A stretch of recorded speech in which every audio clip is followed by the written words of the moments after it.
Hello, everyone, and thank you for joining us today. I will be leading today's webinar, Understanding the Journey of Cuban Haitian Entrants. My colleague, Kitty Picker here, will be answering your questions in the Q&A chat. Before we get started, I'd like to share a little bit about who we are. My name is Edith Tapia, and I am a technical advisor for cross-border and asylum at the International Rescue Committee.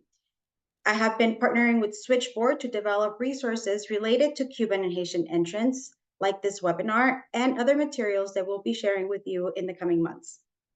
I am based at the southern border in El Paso, Texas, where I have worked extensively with asylum seekers at the border and in the interior, where I help design programmatic responses, provide technical support, and deliver policy-related updates. Over the last 2 years, I've supported IRC offices working with Cuban and Haitian entrants coming through the US-Mexico border. My colleague, Kitty Picker, is a senior technical advisor for immigration legal services in the Rescue, Asylum, and Integration Department of IRC. She provides training, technical assistance, and support to IRC's legal service programs across the US. She brings to her role over 30 years experience working in refugee resettlement and immigration legal services. Today's topic comes in response to inquiries and input from many of the service providers here today across the country who've been serving an increasing number of Cuban and Haitian clients.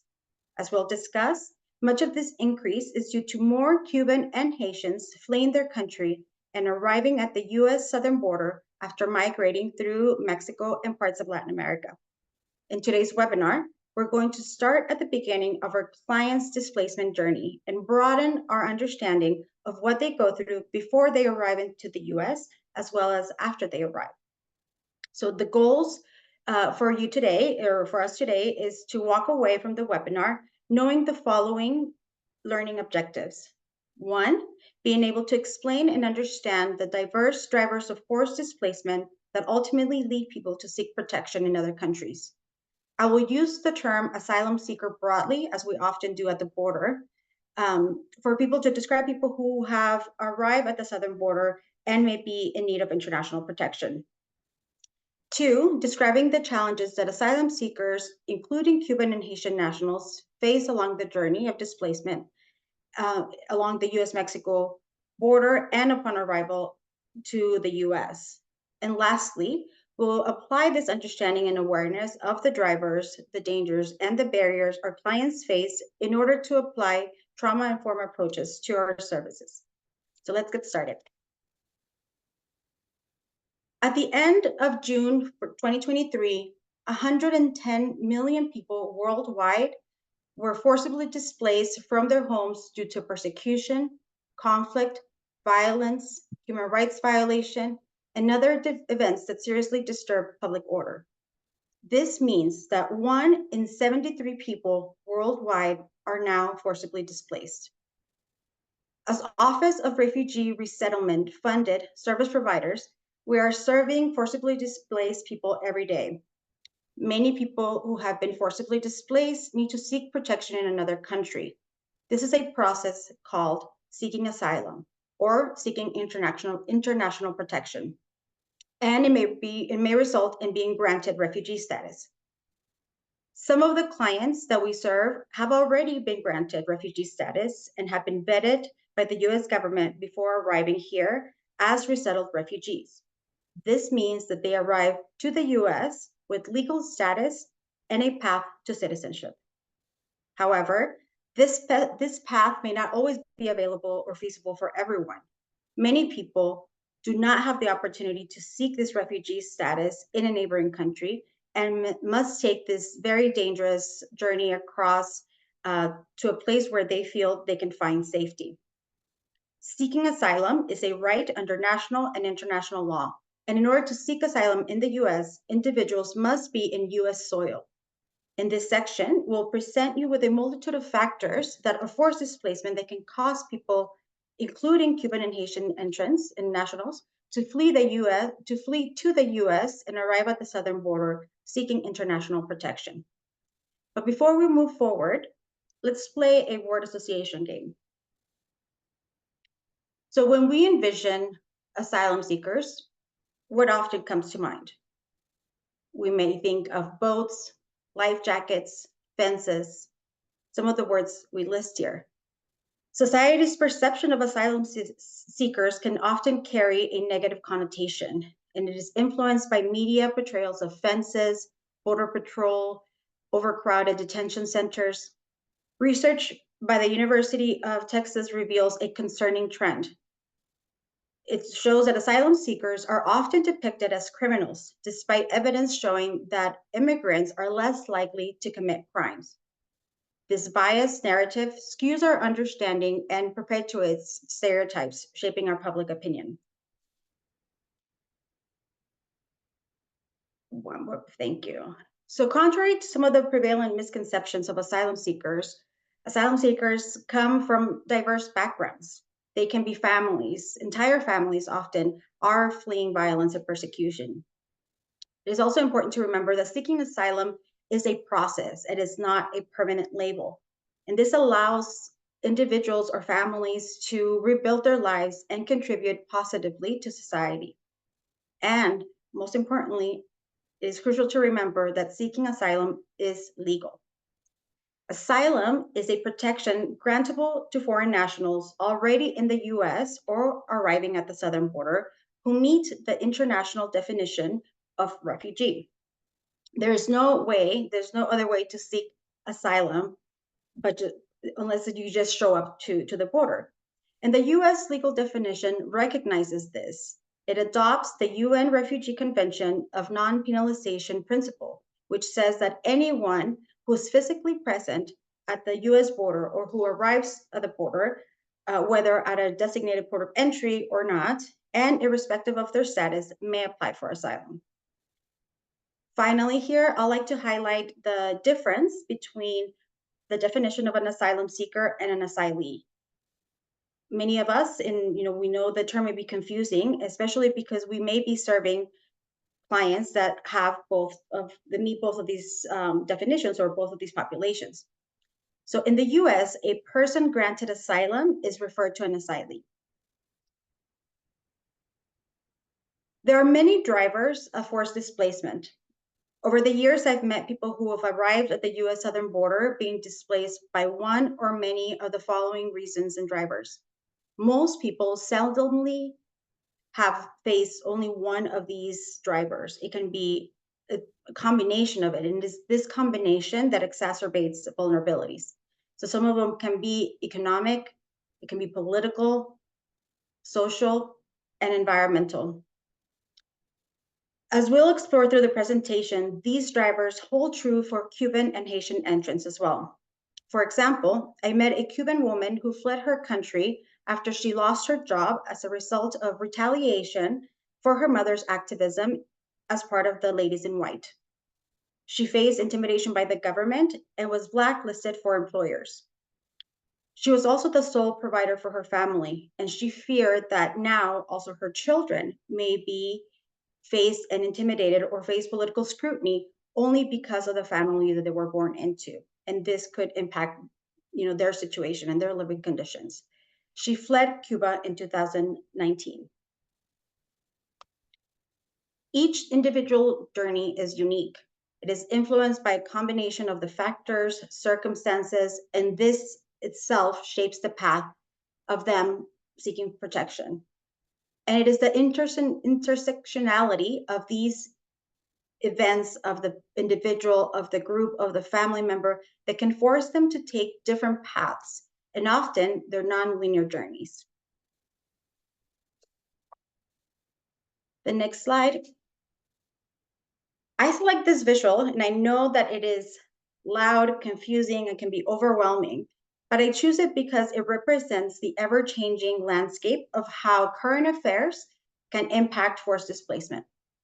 The chart shows the number of encounters at the US-Mexico border tracked by CBP, which is the immigration officials at the border, and it shows the encounters from 2020 to 2022.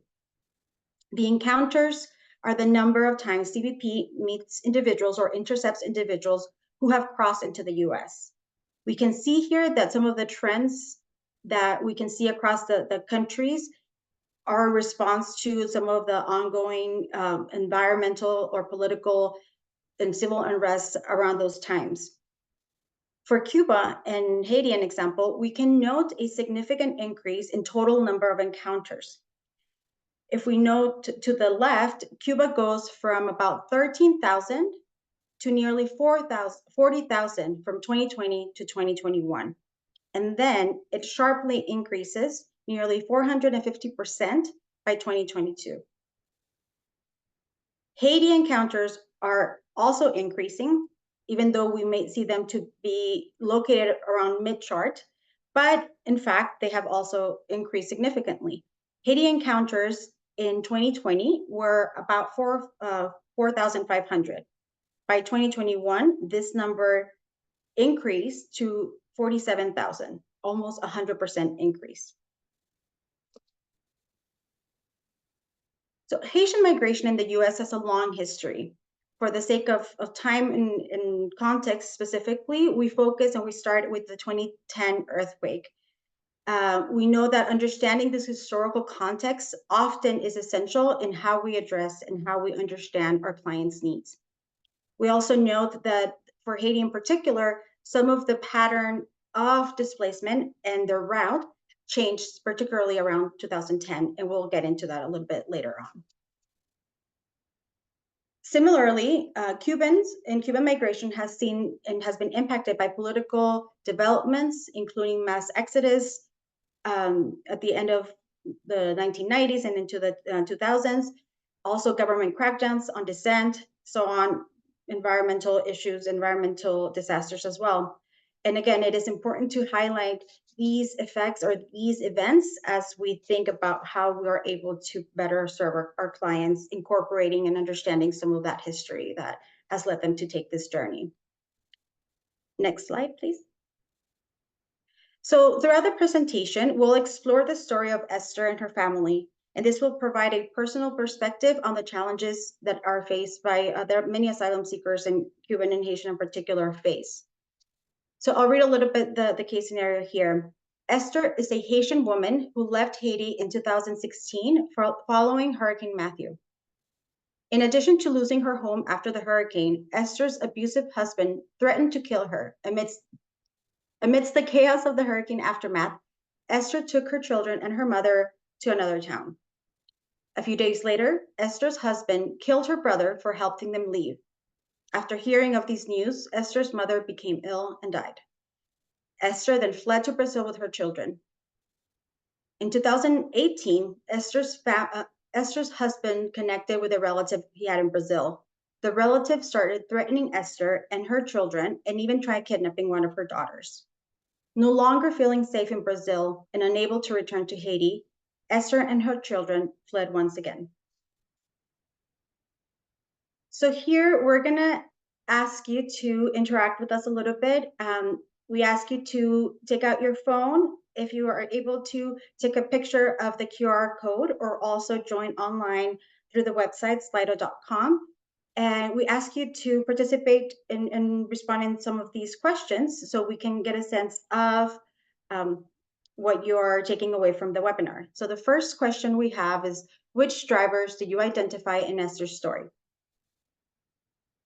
Great, thank you. And again, as we can see here, we have many of them that are not just it's not just one, it can be a combination of them.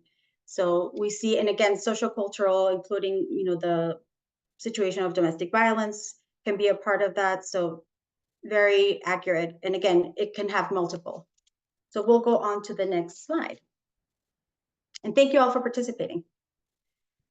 So now we're going to shift to what the challenges are along the journey. Here, we're asking you once again to join the Slido and ask and respond to, based on conversations you may already have with clients, have they shared what are some of the most dangerous parts of their journeys? Okay, yes, smugglers. Arriving at the country without knowing what to do is constantly one. Leaving country of origin. So we see that a lot of this, again, can really vary from client to client and depending on their journey and their challenges throughout. Great. Thank you. We'll move on to the next question, and I'll use this opportunity to take a sip of water. So here we'll talk about the challenges of the journey. Asylum seekers encounter various challenges along their journey, including displacement, physical dangers, and the threat of violence as compounding factors or as compounding challenges. So understanding these obstacles is crucial in providing effective support and protection. First, we talk about the compounding episodes of displacement. While many asylum seekers are forced to flee, sometimes they're having to transit throughout other countries and maybe staying there for a while before they're forced to displace. We saw the case of Haitians in particular who have been increasingly going to Brazil, to Chile, and so on. So again, being forced to be displaced from that place again just adds to the challenges and to the vulnerability. Second, we have physical dangers that are very common. These could be, and these are some examples, this could be related to the environment. This could be related to going through dangerous terrain, the jungle, facing extreme weather, all of that. But we also have, on top of that, a lot of extortion that can take place and does take place. And it is unfortunately a common denominator of people making this journey.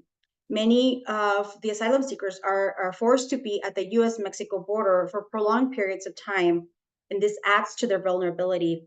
And many of them report high levels of kidnapping, extortion, sexual violence, and other types of violence. Challenges can also be nonlinear, and they change with the context of the journey. These challenges also are different, and they could be different for different groups of people. So for example, a family traveling with small children will face very different challenges and dangers compared to a single individual or a couple of relatively healthy and young adults traveling. So they'll encounter and they'll face and they'll be vulnerable to different components as they make their journey. And many of these challenges that we see are often considered and even reported as worse than, worse things that they faced, even compared to what they were fleeing in the first place. But the reality is that many times these challenges are unfamiliar to our clients, they're unfamiliar to us. And even though that could be, that what they're going through is making them more vulnerable, going back is often not an option, right? So they're forced to continue to move, and keeping them looking for a safer place to ultimately seek protection. Next slide. The compounding displacement that I was mentioning, displacement in Latin America and the Caribbean has reached alarming levels, with millions of people forced to flee due to violence and instability. A 2023 report by UNHCR has found that a record 21 million people across Latin America and the Caribbean were displaced just in 2023. This is a 25% increase from the previous year.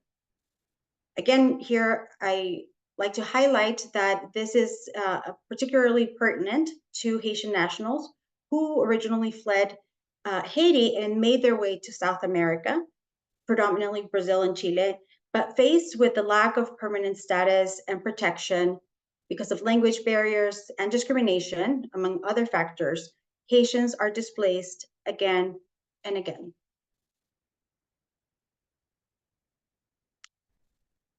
The Darien Gap is an example of one of these physical dangers, and it is a dense jungle that separates Colombia and Panama.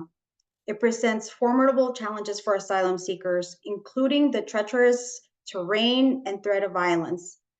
Despite the danger, thousands attempt this journey every year. For example, or noting a difference, in previous years from my experience working at the border, maybe 2015, 2018, most of the people coming through the Darien were transcontinental asylum seekers, mostly coming from Africa or Asia, and it was mostly single adults. It was already incredibly dangerous, and it was described as the route to take when you had no other resource to take a safer route. Today, the Darien is widely used and increasingly by entire families from all parts of the world. Some noteworthy stats from UNHCR and Doctors Without Borders that I wanted to share with you today are some of the following. Nearly or over 500,000 people crossed the Darien jungle on foot just in 2023. Again, this figure surpasses the already record-setting number from 2022, where only 250,000 people had crossed the Darien at that time. Just this year alone, by March, already 110,000 people have crossed. And out of those, many of them are small children. We also have reports 70% of the people who have crossed the Darien express facing and being victims of intimidation, attacks, sexual violence. Doctors Without Borders reported recently, in February of this year, that out of the clients that they have treated in recent months, the number of them essentially translated to a sexual assault being committed every 3.5 hours. A couple of years before, they had reported that 90% of the women that they had treated after crossing the Darien were reported being raped during their journey through the Darien Gap. Another example of physical danger is an example in Mexico at this point with riding La Bestia. The train known as La Bestia, or the Beast, or also called the Train of Death, is a freight train that crosses Mexico. It is estimated that 500,000 Central Americans ride the Beast annually, and it is the cheapest way to cross Mexico. Otherwise, and the fastest at times, otherwise it can take up to 15 different trains to make the journey. So it is also used by people that don't have a lot of resources to take other routes or buses or other forms of transportation. There's also it's not really like a passenger train. So people are forced to ride on top of the trains or in the recess between them, as you can see here in the picture. Thousands of people died every year with injuries from falling from the train while they're sleeping. Also frequent derailments of the old freight train, unimaginable dangers there too. But when it's not the train itself or these accidents or falling off, people often are also having to deal with smugglers, thieves, policemen, or soldiers who frequently threaten or blackmail people on board. Also, many report being raped on board. And the last example, and despite us or many of our clients having been familiar with arrivals of Cubans and Haitians via the Florida shoreline, this has not really been the trend over the last decade. However, because of the increased restrictions in land borders and the ongoing political unrest in Haiti, the reports of Haitian attempting to make this journey is on the rise, which is also a very serious concern, given the challenges with drowning and disappearing, and some of the examples we have here. Lastly, we'll discuss the extortion and violence, and this has been soaring in recent years. Asylum seekers along the journey through Mexico, and increasingly once they arrive at the northern cities in Mexico, face many reports or face kidnapping, extortion. Sometimes they're kidnapped as soon as they land in a place, and the organized crime in the area have taken migrants as a target. So increasing this level of violence is what we are seeing, and people are trying to report. UNHCR did a report earlier last year that also highlights this, that 53% of the people interviewed had seen and were facing a lot of incidents of extortion and violence, even before getting into Mexico, but also upon their journey through Mexico. In the next slide. As if this wasn't bad enough already and complicated, asylum seekers face more violence and discrimination at the US-Mexico border. Black asylum seekers in particular, including Haitian nationals, have been a prime target. This is documented in several reports, including one called "The Target is on Us," which was released by the Mexican Institute for Women in Migration, or IMUMI for its initials in Spanish. Going back to Esther's case, Esther and her children trekked through the Darien for almost a week. After 2 more weeks, they arrived in southern Mexico.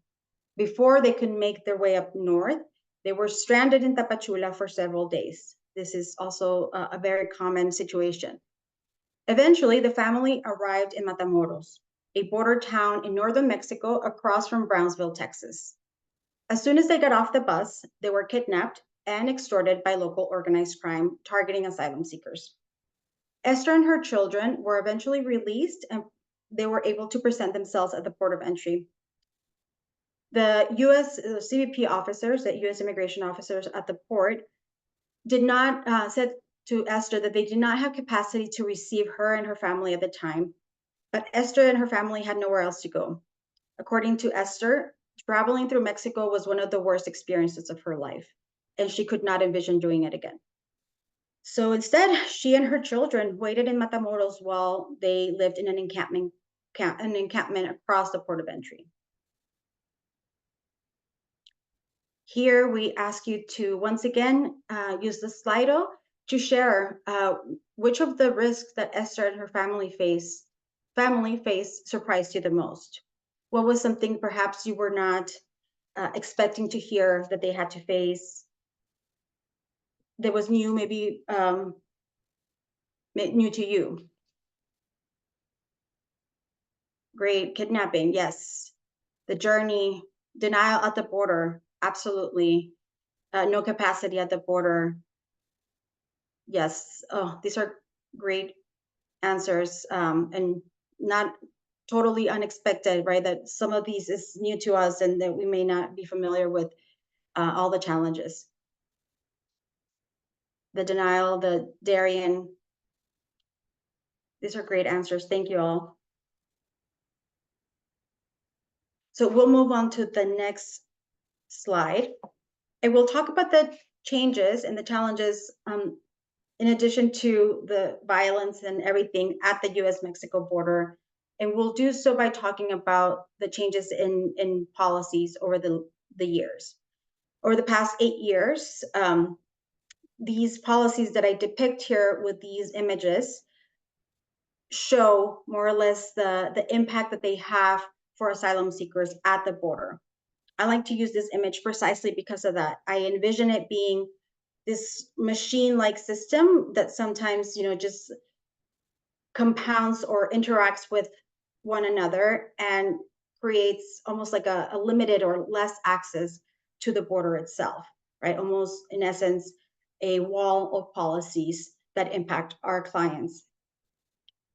So whether it is the CBP practices at the very local level, to people having to stay longer in Mexico, let's say with the Remain in Mexico policy a few years back, Title 42, which limited people's access into the interior or into the US because of using the pandemic as a policy, immigration policy, even though it wasn't.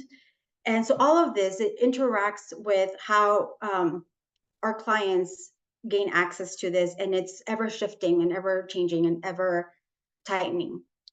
And again, I like to use this visual to highlight that. And at the end of the day, this is going to also help us understand other components that impact what we see with our clients once we welcome them into our office, because of the way these policies impact how they were processed. So we'll go into the next slide and talk a little bit more about what the processing at the border looks like. So I added this picture. This is a picture taken in the US-Mexico border here in my border town, Juarez and El Paso. And sometimes it's the very first time that people see what a port of entry, can look like, or what that physical space looks like. And it is not uncommon for people to not be aware of what it means to present yourself at the border, whether you're presenting at a port of entry, which this is a part of the port of entry, or whether you go in between ports of entry, right? People often don't know like what to do, what the process is. And it is important to remember that legally, it doesn't matter where asylum seekers present themselves. It is legal for them still to seek asylum and to have protection. I'll talk a little bit about the newer trend. Since January of 2023, DHS has been promoting the use of CBP-1 appointments.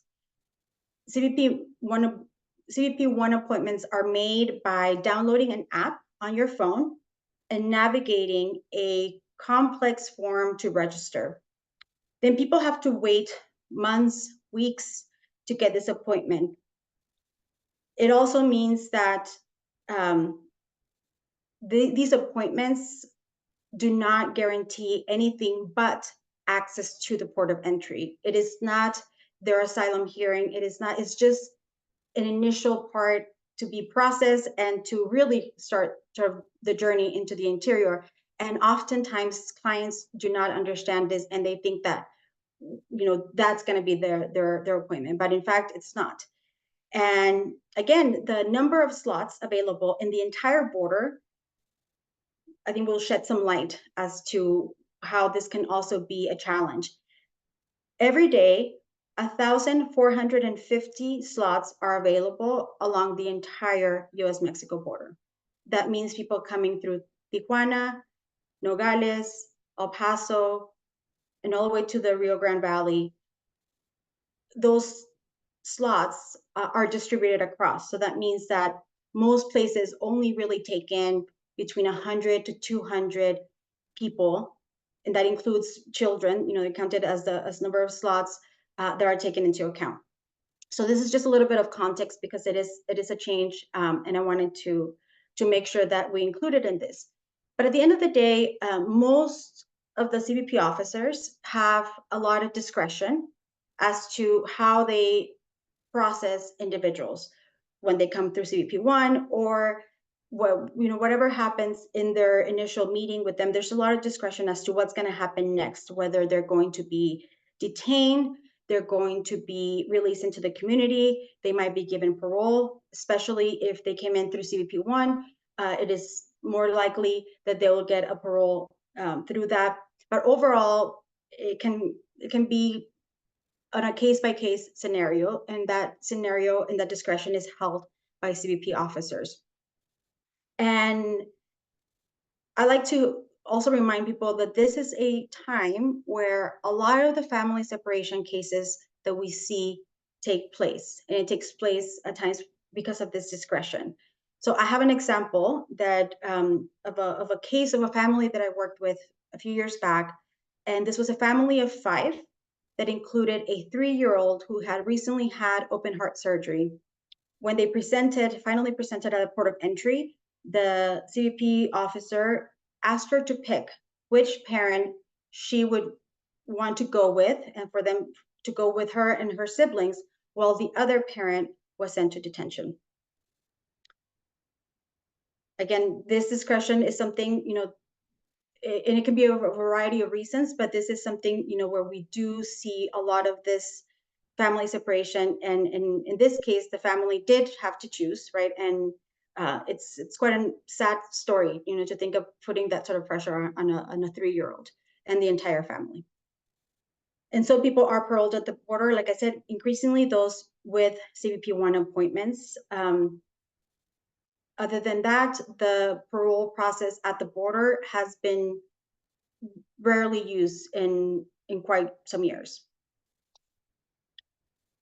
And we'll go on to the next slide.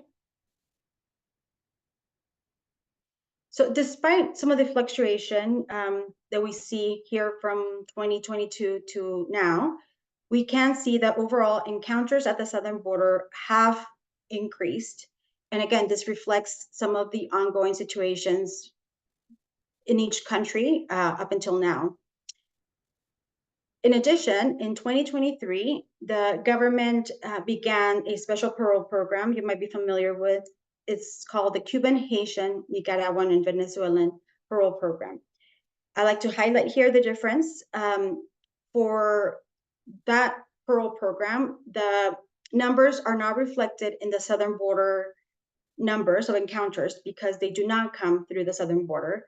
And so they are reflected in the nationwide count. So this particular graph shows for Cuban and Haitian, the national encounters. So we see that it includes those coming through the border as well as those coming through the parole program.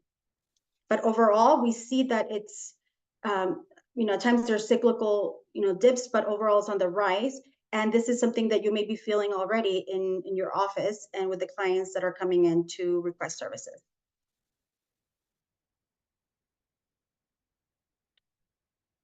So here, again, is kind of the crux of why we wanted to do this presentation, and it is understanding what the eligibility or what the definition of a Cuban Haitian is, and especially as it relates to these process at the border, right? Whether someone was released with a notice to appear, whether they were paroled, and it is understanding what the definition is and what that looks like in practice. So remembering the definition for Cuban Haitian entrant is a Cuban or Haitian national who has been granted parole, or someone who is in removal proceedings or with a pending asylum application.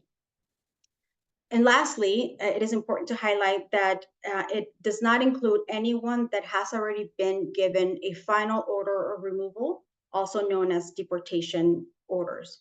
So this is someone who's already either gone through their entire case or didn't show up to court and has a deportation order.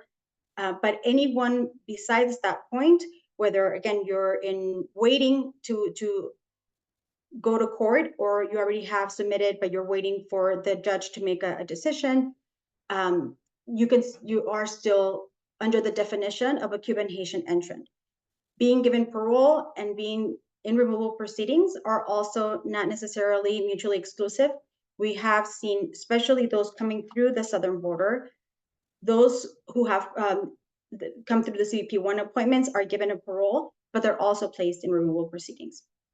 So I just kind of want to highlight that as it can be new and different from the clients that we see coming through the CHNB parole program.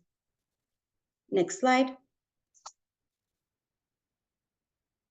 A lot of what we see here in terms of the benefits that are given through the Office of Refugee Resettlement are most likely very familiar to you. You might be the agency or the caseworker providing information or connecting them to these services. So what I wanted to highlight here is that the access to the benefits can vary state by state.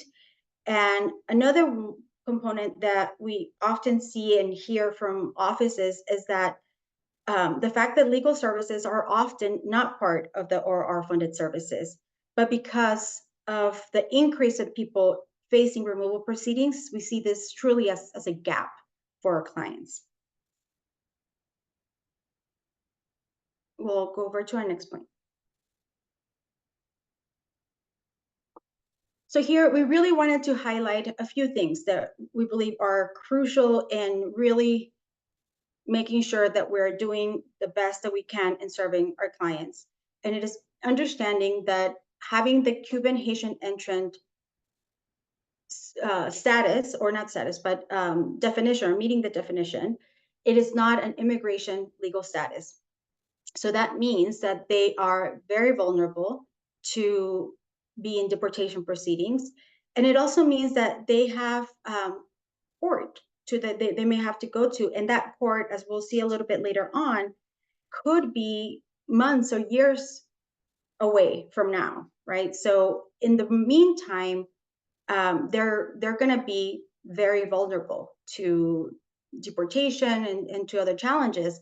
And it is important to prioritize referrals for legal services to clients, to get a consultation, because it may not always be clear to them that where they are along this journey in the legal process. And yes, accessing, benefits is crucial and important, but we also want to remember and remind clients that they still have this. This is not a permanent status, right? That this is something that that needs to be tended to, and by professionals. So we go into the next slide where we talk again about the importance of understanding that it is not a permanent legal status, that it's not a legal status to begin with, and we want to make sure that they understand the process, and we want to make sure that they seek legal advice. But we also have to be very mindful and aware that if we are not lawyers, if we are not accredited representatives, we should not be the ones providing this legal advice or legal information, that we should instead be providing them with resources in our community, whether it's within our own organization or with others, so that they can go into the details and the specifics of their case, and we don't make a mistake that could be, well-meaning. We're trying to support the client do something, but because we're not well versed in the immigration legal system, we could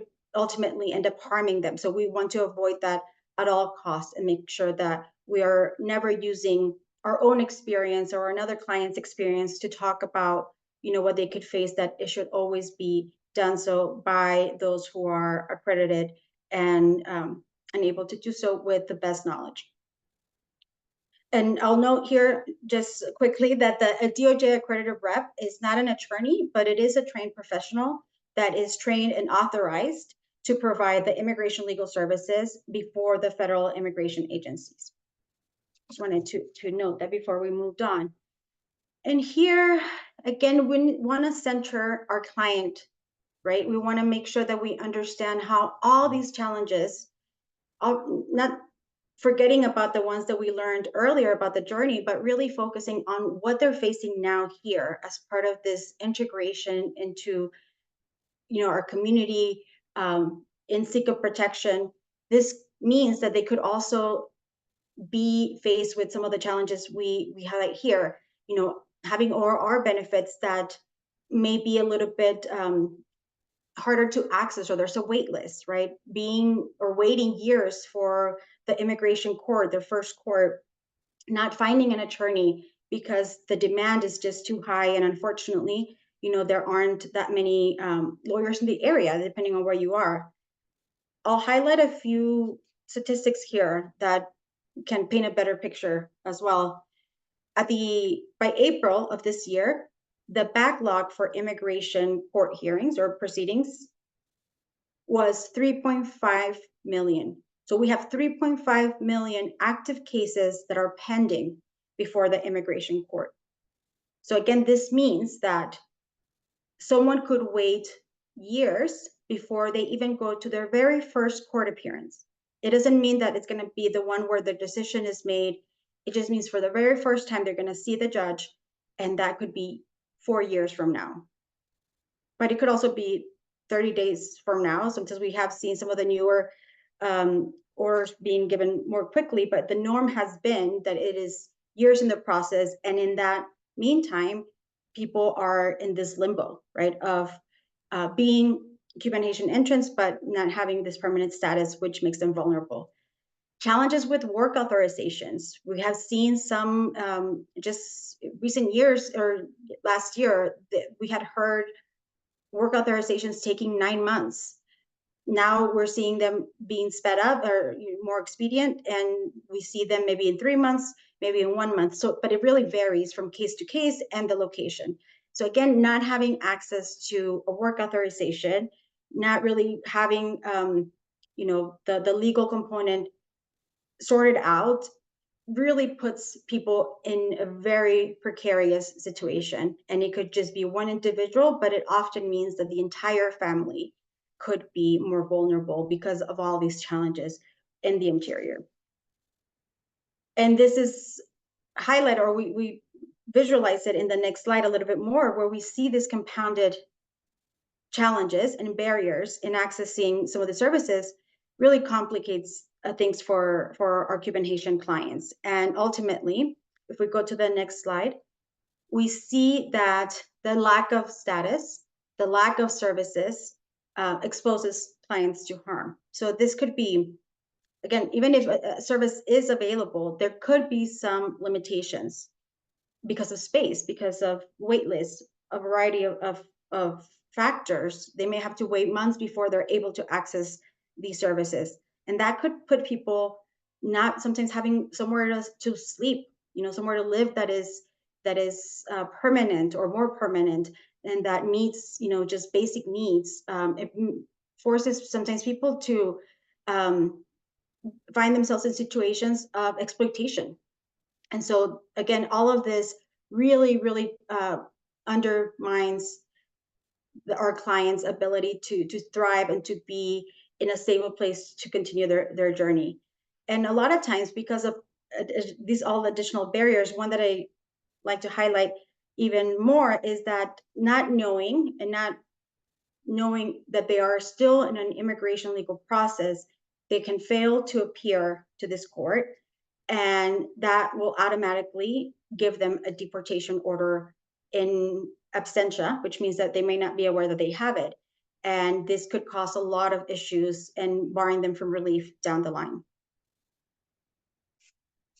We have the next slide. We're entering the last stage, or the last learning objective for today.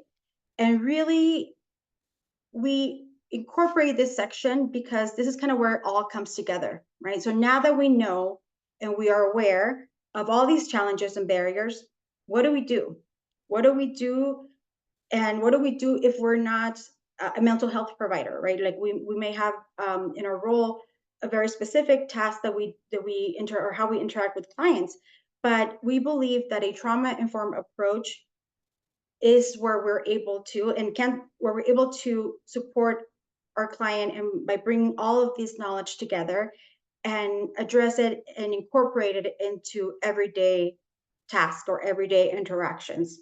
And we believe that many of you are already using a lot of the trauma-informed approaches that we'll discuss a little bit more. Sometimes we don't use that terminology. Some of us may. So a lot of us, in the nature of the work we do, we may be familiar with them, whether or not we're thinking about it as such. So I ask, in the next slide, I ask us to go back to Slido once again and share with us what are some of the trauma-informed practices that you've already been using with Cuban Haitian entrant clients or clients in general. This is also a great opportunity for us to sometimes think about what we're doing. Yes, like active listening, that's something that we do, and sometimes just because we're good at our jobs and want to do this. So it could also mean that we're learning new ones and we're sharing best practices, educating self on culture. I think, yeah, that's great. Listening is so important and very much a pillar of trauma-informed practices. Cultural humility, active listening, what they need. These are incredibly accurate, and there's so much wealth of information. I'll give it few more minutes for people to chime in. I like seeing the responses. Thank you all for participating. Having refreshments and tissues ready, absolutely. Great, thank you all. So we'll go ahead and go over to the next question, but feel free to continue adding. So we want to talk about, again, what is trauma, right? What is trauma? Trauma is having to leave your home. Trauma is also crossing the Darien Gap with your newborn baby, not knowing if you'll survive, not knowing if you're going to be sexually assaulted, or rather when. Trauma is not knowing where you'll be tomorrow or in a month. It is being extorted, it is being kidnapped, it is watching your children normalize this fear of being extorted and kidnapped. Trauma is being a 3-year-old being asked if she'll rather stay with her mom or her dad, right, by an immigration official, because the other one is likely going to be detained or even deported. And all of that is trauma, right, and more. We see, obviously on the screen, you can see more of the definition, but it's all of these factors, all of these events, all of these fears and feelings at times. And it is likely that our clients will continue to be impacted by the trauma, not only of why they left, not only about what they endured and survive in the journey, but also increasingly as they integrate into the community in the United States.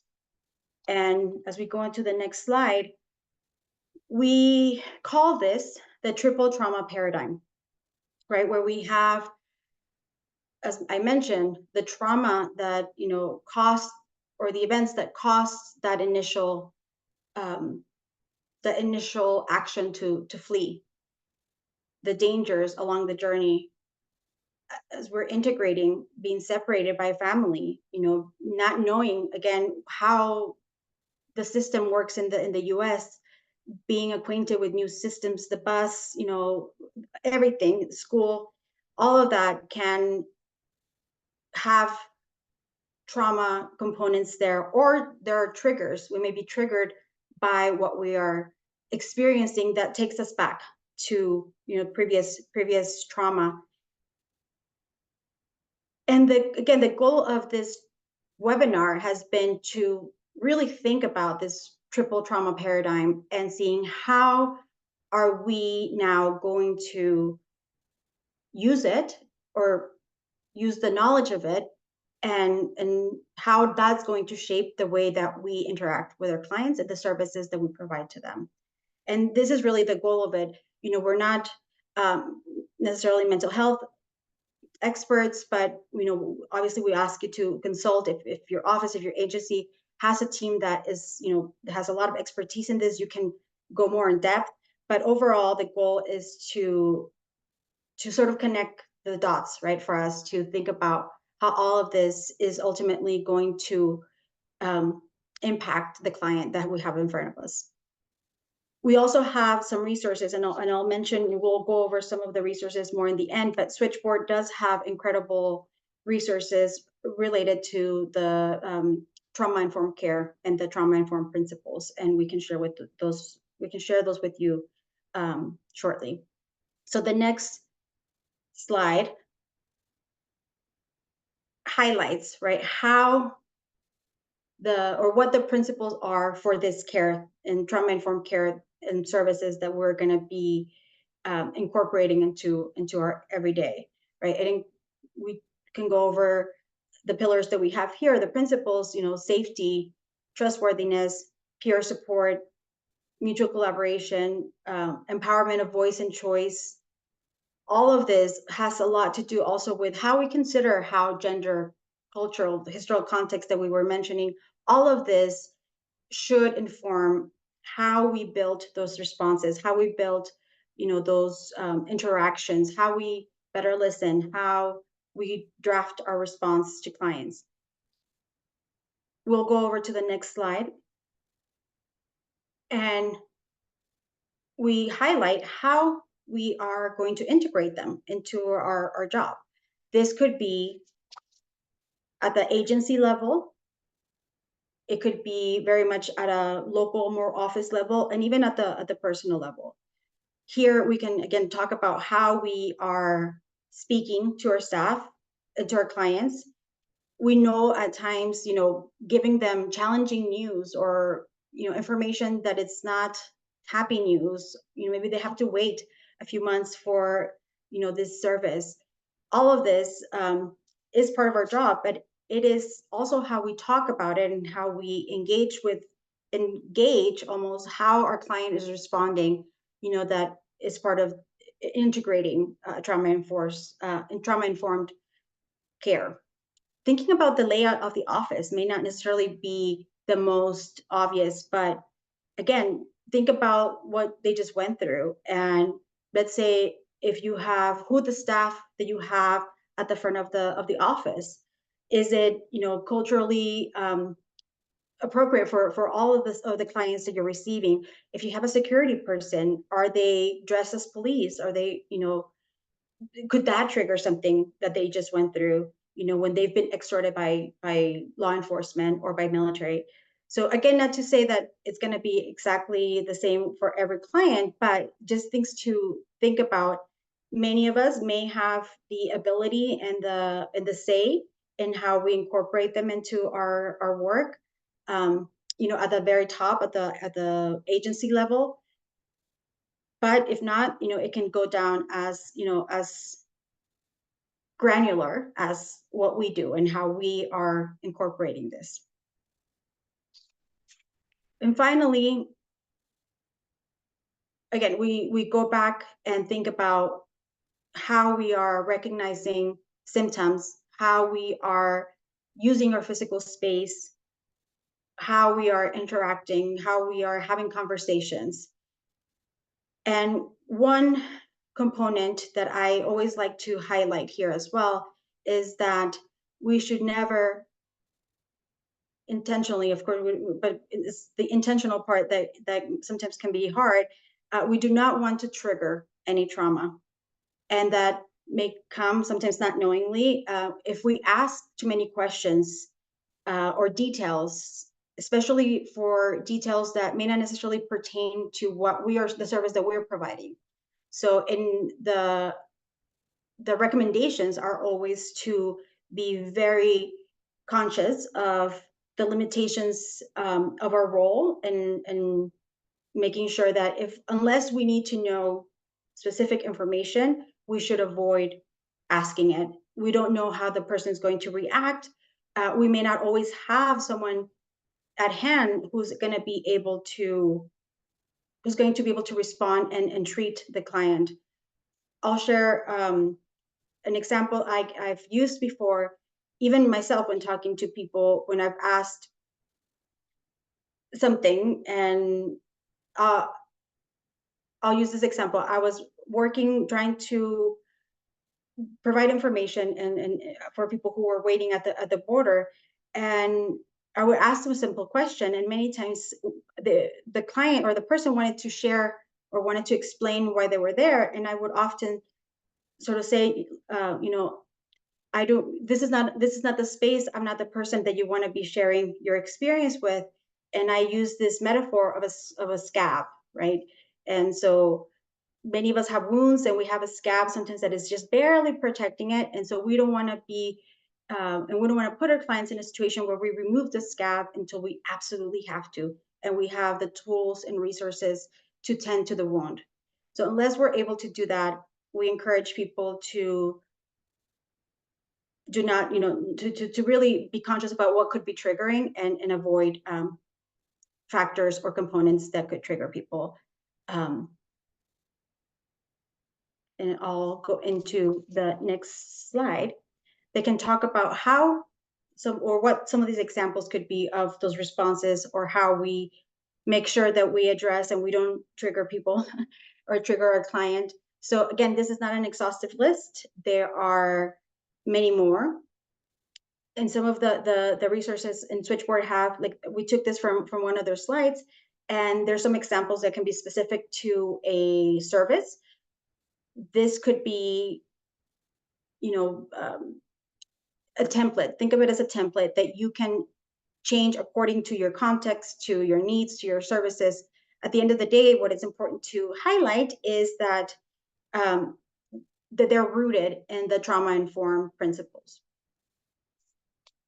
I'll leave this one for a second while if you want to read through it while I sip some water.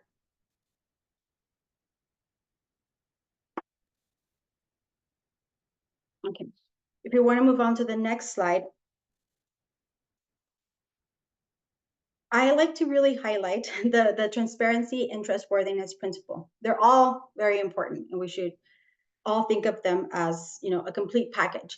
But I like to highlight this one in particular because it really helps us put into practice daily, especially when we think about what it means to be transparent with our client and potentially earn their trust, which is the goal for many of us, to be able to serve them better. And there's no better way to be that transparent and earn trust than to be really honest, and practice setting boundaries for yourselves. Practice, making sure that you are, and let them know what your role is, what you can and cannot do. We do not want to overpromise. We don't want to be rude, or we don't want to be harsh in explaining some situation, but we also don't want to say yes, no, everything is going to be okay. It's part of that, making sure that the information is clear, that we are listening, that we are making time to hear their fears, right, and validate that, again, within your role and setting your boundaries. And that is one of the best services that we can do for ourselves and for our clients. And ultimately, it's going to make a difference as to how you establish that rapport or that connection with the client, and again, be able to better provide them services for what you're there to provide. When you're not the person to respond to that, you can and you should refer them to the experts. And this is particularly true, as you have seen, and you've seen me really focus on the legal process part, and it's because we know that Cuban Haitian entrants can be very vulnerable to this, and they're in their journey of seeking this protection or this adjustment of status, and that they are in that process of wanting to know more questions. So we want to highlight that if we're not the ones, that are going to be representing or, doing legal orientation or whatnot, that we make the referral, that we provide them, with the resources in our community to be clear with them that, what are our boundaries, and what we are able to provide to them. Again, we don't want to do the unauthorized practice of legal advice and go into that, quite tricky situation. So this is why the transparency and trustworthiness is crucial to me. Is it makes sure that you, as a service provider, also protect yourself and what you're able to really commit to, and are exposed to. We know many of us are also prone to vicarious trauma and whatnot. So, but it also makes sure that the client seeks the services that they need, and they go to the person that they need to see, when it's not you that needs to be happen. So with that, we're gonna move on to the last section of Esther's story.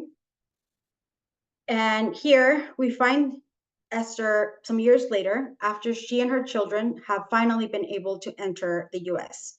And this happened around 2021. She was given a notice to appear and released in Brownsville. She then traveled with her children up to New Jersey to be reunited with some distant cousins they have in the area. Esther heard through word of mouth of a local organization that helps Haitians, and so she booked an appointment and went to see them. When she met with her caseworker, Esther asked the caseworker what to do.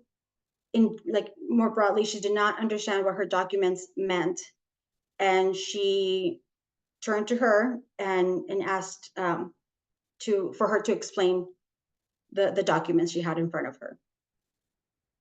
So with this, we do not have a Slido for this, but I would want to hear from you, either on the chat, and the Q&A, or just think about it. What would your response be based on today's discussion?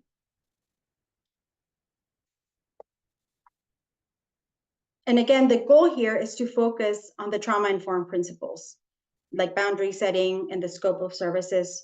This is not about trying to define or explain or even know about the status, the legal, or evaluating the legal status, but it is about how we are able to, not to give it away, right, but to make that referral for legal services. And we've come to the end of the presentation, but before we move on to questions, I hope that we were able to have, or now that we're able to have a better understanding and awareness of the journey that our clients are making one that is fraught with challenges, that is, has dangers that range from the Darien Gap to fences, and that it is complex at all levels. I hope that with the exploration of the journey, that we're able to also understand some of the drivers that led people to originally flee, and that we also have a better sense of the challenges they face throughout. And as service providers and as advocates, I hope that we continue to learn from each other, and we collaborate, we educate, and we advocate for the rights and dignities of our Cuban Haitian entrant and really all of our clients. And then we ensure that we are able to and better prepared to provide them with the services that they need. And hopefully together we can create a more welcoming society for us all. Thank you so much for your patience. I know it was a long presentation, but I hope it was useful. So with this, I will go ahead and open it up for questions, and I'll be joined on camera here by Kitty. Hi, everybody, and thank you, Edith, for a really, really eye-opening and informative and information-packed presentation. We've been getting lots of questions in the Q&A. Thank you so much for your support on that. No problem. It's keeping me on my toes. I've answered quite a few of them in writing, but we can go through a couple of questions that you might be better placed to answer, or at least know where we might be able to find an answer. I'll just take them from the top. The first one was, why do Cubans predominantly go to Brazil and Chile? Do we have any idea why that might be? I have some idea, though it's not, but it's Haitians. Just Haitians. Yeah, the question pertains just to Haitians. Yeah, so Haitians, we have seen, and again, this has been found in some academic literature, and as well as some like humanitarian organizations that have been supporting the area. And initially, there was some evidence that highlighted that after the 2010 earthquake, in Brazil in particular, there was a lot of employment because of the construction for the Olympics. Mm-hmm. So a lot of people went there, they were displaced because of the hurricane, so they found somewhat stable job there. But again, as with the case with Esther, not all of them had, the dangers of the relative, but lack of permanent status, discrimination of the sort of led them to be displaced again and again. But a lot of that more economic opportunities in the South America component, Chile and Brazil, was one factor. Also, that wasn't an option for all of them, but we did see a large number, particularly around those 20 leading up to the Olympics that took place in Brazil.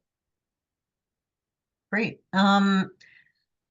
This is a question I don't know that you're going to be able to answer, and I don't know that we necessarily have an answer. It's once families arrive, housing assistance for those who are undocumented is nearly impossible. Social services 211 are very difficult to navigate 9 times out of 10. Are there any recommendations in the Middlesex and Somerset County areas? I'm going to guess we're talking about Middlesex and Somerset counties in New Jersey.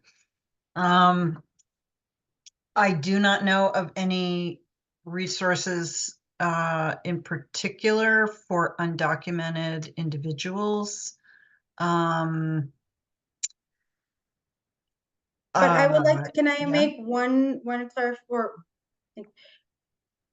And that's a great question, and you're right. I don't know the specific resources there, and we might be able to tap into, other organizations. But the vast majority of the clients that we're seeing coming through the southern border are not necessarily undocumented, right? They do have their notice to appear and a series of documents, so they gone through an initial process at the border that has left them with some documents that are used as identification and whatnot. So we also do have, population that is undocumented. But for the purpose of the information in the webinar today, just to make that nuanced comment that they are documented, they don't have a permanent status.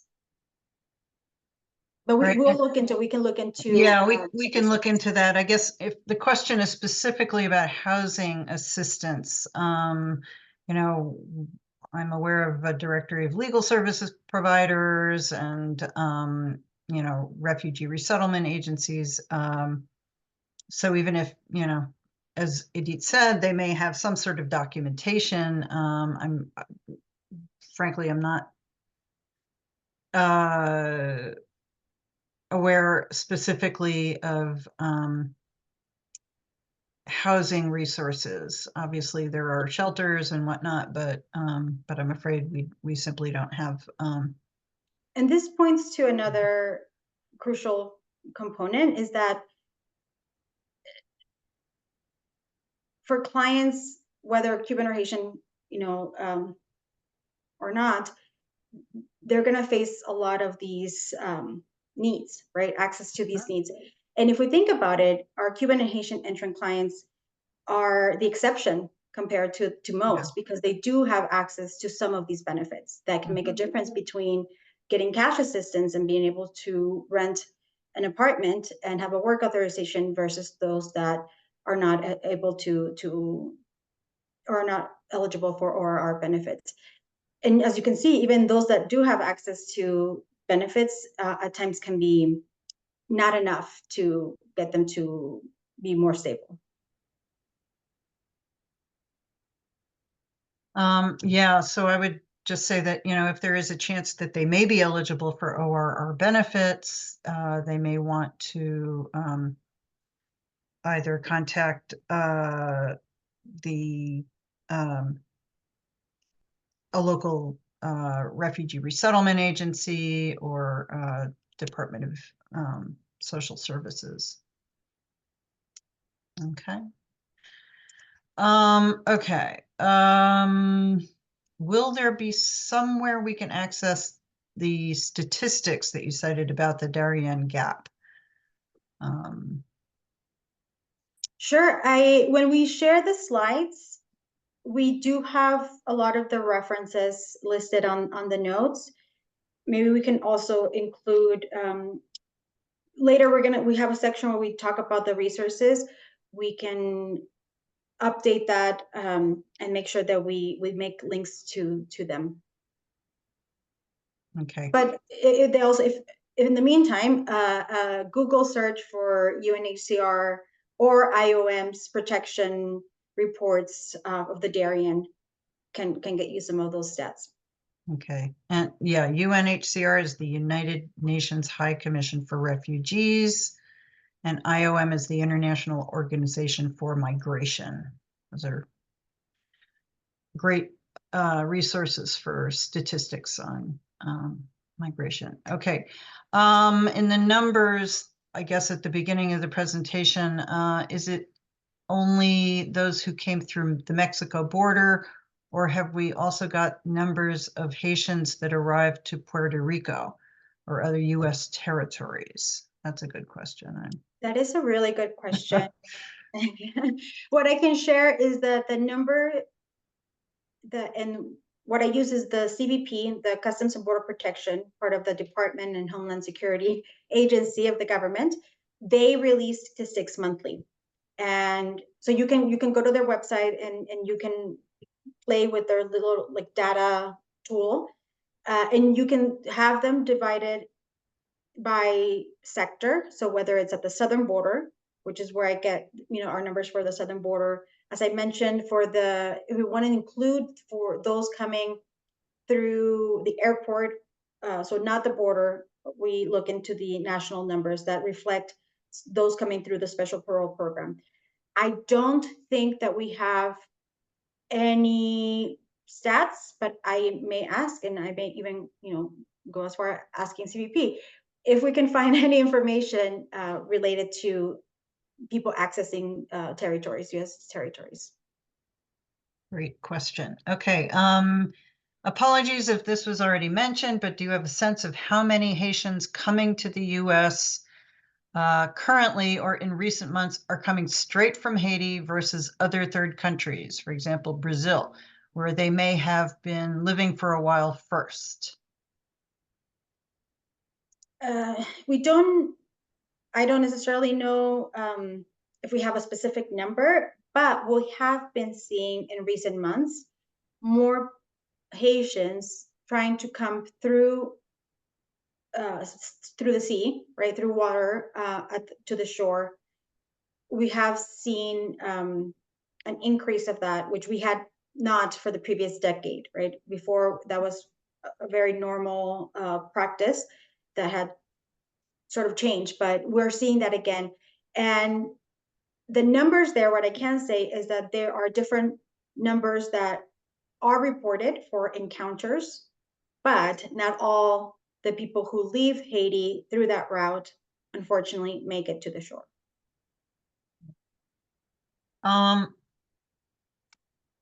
Okay, do asylum seekers face deportations during the journey? And I understand this to mean, are they subject to deportations from other countries that they may happen to enter on their way to the US? And I suspect the answer is yes. I And don't know if we have any increasingly so. statistics. Mhm. Yes, unfortunately, we have seen that.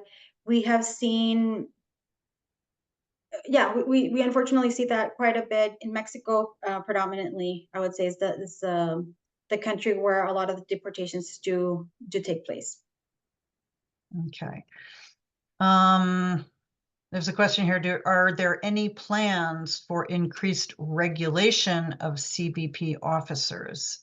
I'm not aware of anything that would change with respect to how CBP officers are supervised, or the scope of their responsibilities.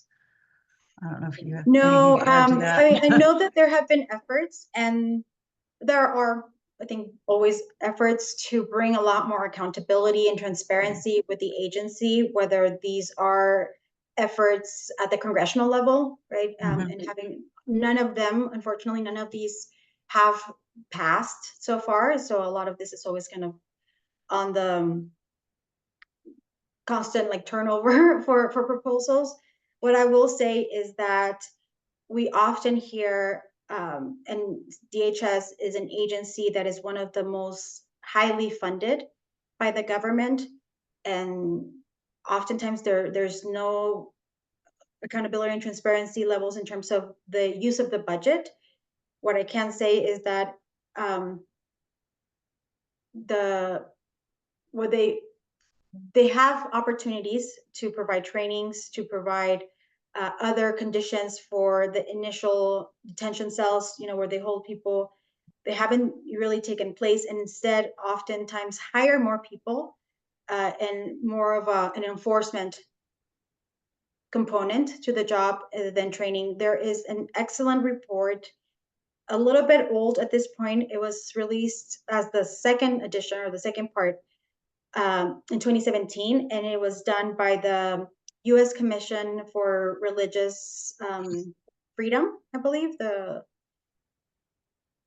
If you again, you can Google it. It is called Barriers to Protection, and it tracks and it highlights. Again, this was commissioned actually by Congress, and the people in the commission were able to observe for many years CBP and Border Patrol officers do their jobs, their duties and whatnot. And they highlight the findings there and provide recommendations that include, anything from including some trauma-informed practices, right? And how they meet, how they interview clients, as well as other series of quite egregious errors that take place.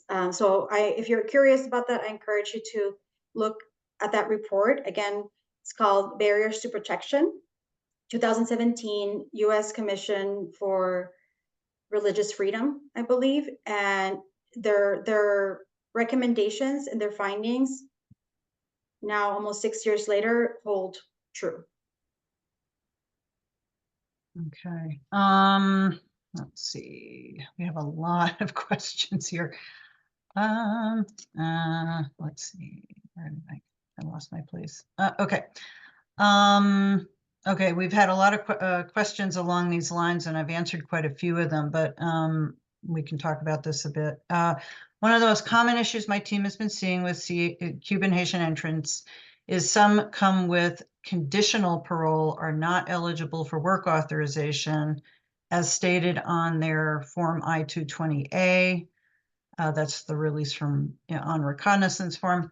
However, others with conditional parole are work or authorized. Is there something that Cuban Haitian entrants are doing at the border for this to happen?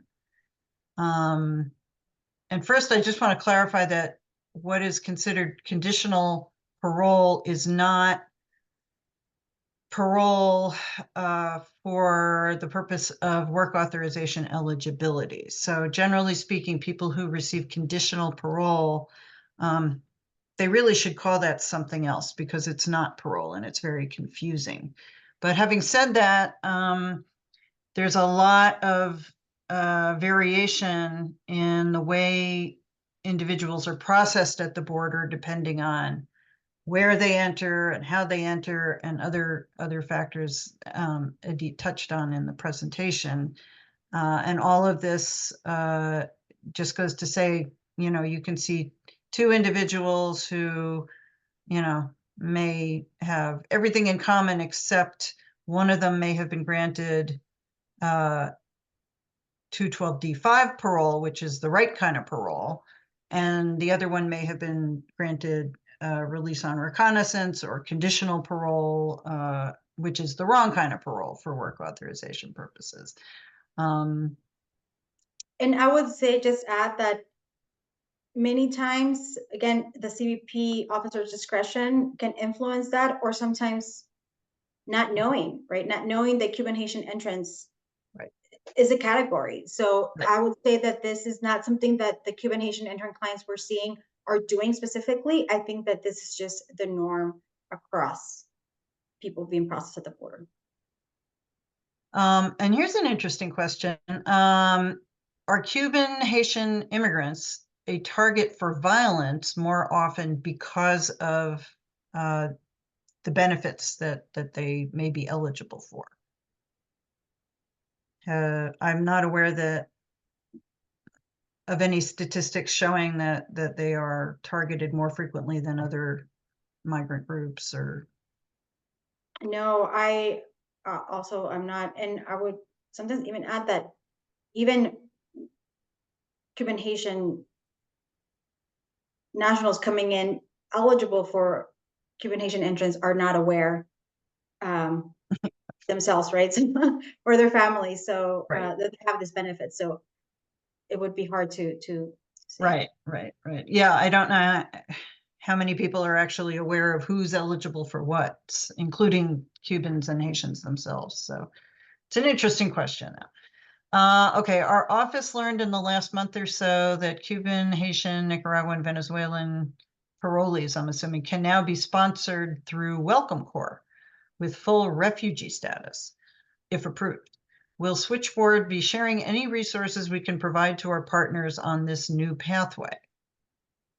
I don't know what resources are going to be available on Switchboard. I